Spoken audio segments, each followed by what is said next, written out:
আসসালামু আলাইকুম।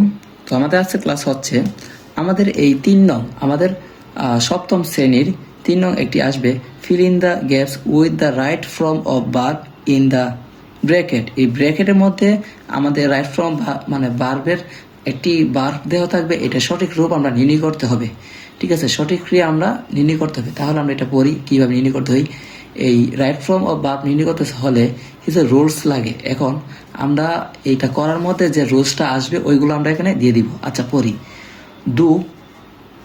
Do the population of the country is an assessed it ব্র্যাকেটে আছে become a problem when the country can not afford to give people the basic necessities of life.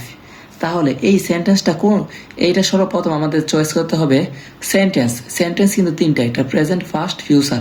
এটা কি present আছে নাকি first আছে নাকি ফিউচার আছে? যদি প্রেজেন্টে থাকে তাহলে তাহলে আমাদের যদি সাবজেক্ট যদি সিঙ্গুলার হয় ভার্ব সিঙ্গুলার হবে, এবং ভার্ব যদি সাবজেক্ট যদি প্লুরাল হয় ভার্ব প্লুরাল হবে। আর যদি ফার্স্ট টেন্সে হয় তাহলে সব একদম সবই হবে বি2, মানে ভার্বের 2 নম্বর রূপ হবে। ঠিক আছে, তাহলে আমরা এটা দেখি এটা কোন টেন্স আছে। এটা কিন্তু আছে প্রেজেন্ট টেন্স আছে, মানে বর্তমান নির্দেশ করছে, তাহলে প্রেজেন্ট টেন্স। তাহলে ইট বিকাম বলছে। ঠিক আছে, এখন এটা কি সিঙ্গুলার নাকি প্লুরাল, এখন আমরা কিভাবে দেখবো আগে। এই আমরা এই যে ইটটা দেখবো না, আমরা কিন্তু এটার আগে আমরা দেখবো দা এবং অফের মাঝে কি আছে। দা এবং অফের মাঝে যেটা আছে এই নাউনটা, এই সাবজেক্টটা ধরে আমরা কিন্তু ভার্বটা নির্ণয় করতে হই। ঠিক আছে, যেমন এইভাবে আমরা যদি বলি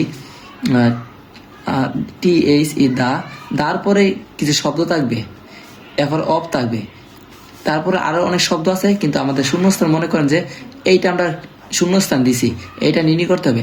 তাহলে আমরা এই যে এখানে যে আরো অনেকগুলো শব্দ আছে এইগুলো কিন্তু আমরা দিয়ে করব না।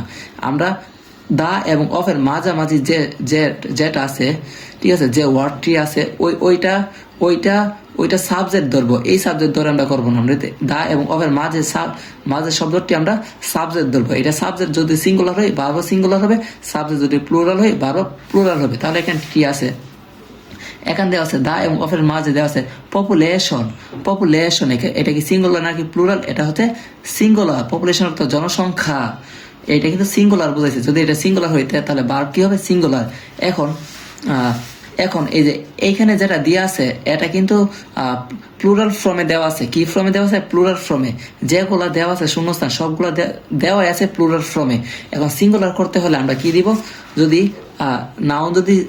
আমরা যদি ভার্ব যদি সিঙ্গুলার করি তাহলে এস অথবা ইএস দিতে হবে, এস অথবা ইএস। আমরা যদি সিঙ্গুলার ভার্বকে যদি সিঙ্গুলার করি তাহলে এস অথবা ইএস দিতে হবে, এবং যদি প্লুরাল করি প্লুরাল যেটা দেওয়া থাকবে ওইটাই হবে প্লুরাল। ঠিক আছে, তাহলে এখানে এর উত্তরটা কি হবে, বিকাম। তাহলে এখানে এর উত্তর হবে বিকাম আছে, বিকামই হবে না, সরি এটা কিন্তু সিঙ্গুলার। তাহলে যেহেতু সিঙ্গুলার তাহলে বিকাম, বিকাম। এটা কিন্তু প্লুরাল ফর্মে দেওয়া আছে, তাহলে এটা আমরা সিঙ্গুলার করবো। তা কি দিব, এস বা ইএস। দেওয়া আছে এখানে কি দিব, এস দিব, এস বিকামস।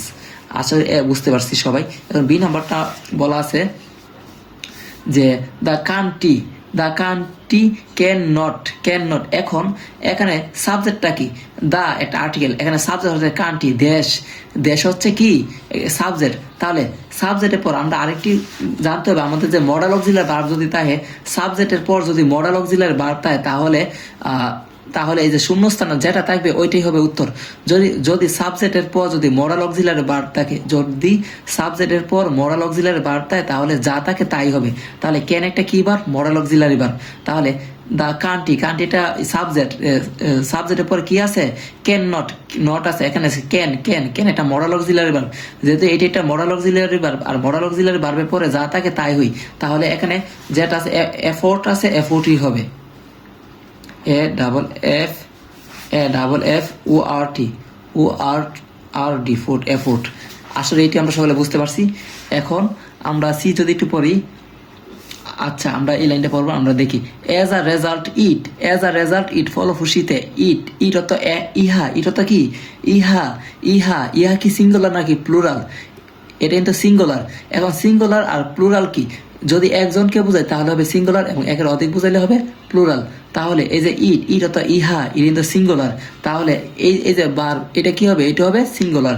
তাহলে এখানে ক্রিয়েট আছে, তাহলে এর যুক্ত হবে ক্রিয়েটস। ঠিক আছে, সি হবে ক্রিয়েট, CREATES, ক্রিয়েটস। আসলে এটা আমরা সবাই বুঝতে পারছি। এখন ই নাম্বারটা যদি আমরা ডি দেখি, ডি এই যে ডি এই লাইনটা, we should all come, we should all come. We হচ্ছে এখানে সাবজেক্ট, আমরা শুড হচ্ছে মডাল অক্সিলারি ভার্ব। কি ভার্ব? Modal auxiliary verb. আমরা কি বলছি? মডাল অক্সিলারি ভার্ব থাকলে কি হই?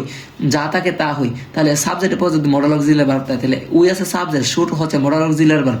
যদি শুড যদি মডাল অক্সিলারি ভার্ব হয়, তাহলে কাম আছে কামই হবে। কি আছে? কাম আছে কামই হবে, COME, কাম। এখন আমরা ই নাম্বারটা যদি নির্ণয় করি, ই নাম্বারটা যদি দেখি, ই লেখাটা শুরু হয়েছে এখান থেকে। To remove this problem we should, we কি? উই হচ্ছে সাবজেক্ট, উই হচ্ছে আমরা, উই হচ্ছে সাবজেক্ট। শুড হচ্ছে মডাল অক্সিলারি ভার্ব, সাবজেক্টের পর যদি মডাল অক্সিলারি ভার্ব হয়, তাহলে যা থাকে তা, তাহলে শূন্যস্থান থাকে হচ্ছে ফর, তাহলে ফলই হবে। FOR, FOR, FOR। আশা করি এই ক্লাসটা সকলে বুঝতে পারছো।